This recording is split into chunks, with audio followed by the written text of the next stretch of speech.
Tom Lonergan and James Podsiadly returned for Geelong following the 4-point loss to St Kilda last weekend. Gary Ablett with a sample of what he had in store. I don't like the looks of that if you're a Fremantle supporter. Des Headland was a late addition in place of Jesse Crichton as Fremantle arrived to play a finals game in Melbourne for the very first time.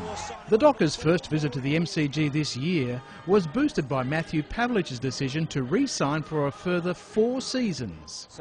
Joel Selwood emerged from a clearance to put the Cats on the board before Fremantle found the cost of turnovers. Beautifully weighted and Hill couldn't take the mark, and then right now on the burst, but he looks up, doesn't have anywhere to really go. Clever though. Terrific found Mooney into the path of Burns. Burns wants a bounce, gets a goal. Geelong booted to a 25-0 lead with majors from Podsiadly and Matthew Stokes. Now he shoots on goal. A belated decision. You wonder why he bothered looking for anybody else. Puts it through. Just over 5 minutes from quarter time, Fremantle ended the Cats' 5-goal opening onslaught when the skipper took aim. Off one step and Pav goes bang. Gee, you can kick a footy, we know that. That's a beauty. Geelong responded with goals by Podsiadly and David Wojcinski, whose long-range effort was paid as clearing Cameron Mooney's outstretched fingers. Was it touched? I don't think we wrote too much about that through the fingers. 49-7 at quarter time, and the Cats prowl the MCG as if it was their own domain. Wojcinski's legwork, the foundation to Podsiadly's 3rd goal. Podsiadly goes into an open goal and kicks it. Michael Walters was like the Fremantle doctor on the East Coast, breathing life into the Dockers with back-to-back goals. Kicks beyond the wing. Huge leap, Milburn. It was at end right. Loose at the back. Opportunity now for Walters. Has one bounce, going at his 2nd goal, and he's got it. Aaron Sandiland's leg injury limited his ruck work as Steve Johnson kicked the Cats' 10th. Just slips around. It goes through at about head high. St Kilda coach Ross Lyon took notes. Collingwood players put their feet up for the weekend, while Podsiadly threw a scare with an injury as Geelong went to half-time leading 67 to Fremantle 26.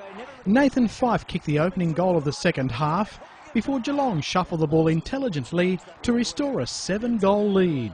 Ablett loops it over the top to Varco. Run around side. Wojcinski doesn't need much of a break. Wojcinski, what a beautiful goal. Fremantle profited some small change when the Cats turned the ball over. Towards the wing on his knees, Hill. Mundy once more slips away. Looks inside the forward 50. Walters will get his 3rd goal.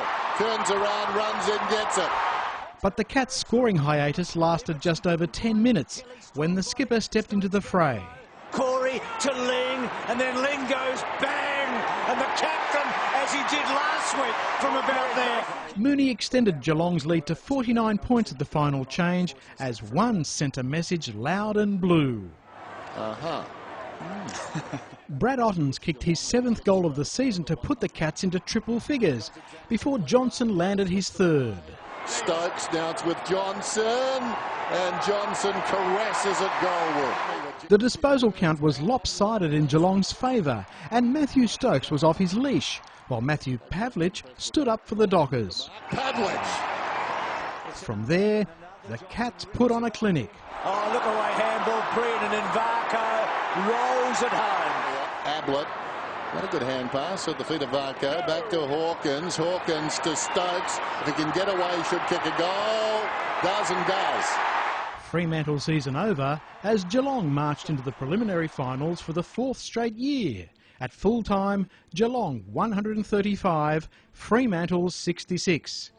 We played well in the first quarter. We dropped off, probably a little bit in the second half. But look, we're happy to get the win and looking forward to next week. The greatest team of all. Hey, we are Geelong. Charles Christian, Big Pond Sport.